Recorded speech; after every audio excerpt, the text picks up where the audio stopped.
Hello, welcome to Do It Yourself channel. Today I will show you how to change font style in Samsung Galaxy Z Fold5.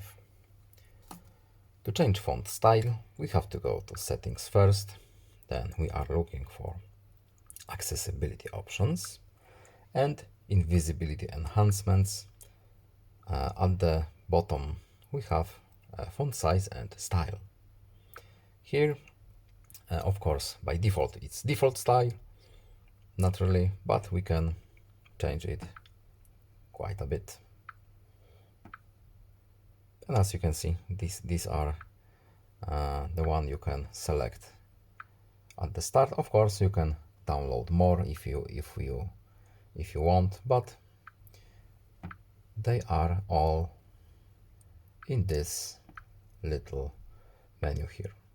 And that's all. I hope this video was helpful to you. Please leave a like and subscribe. Have a nice day and see you in the next video. Goodbye.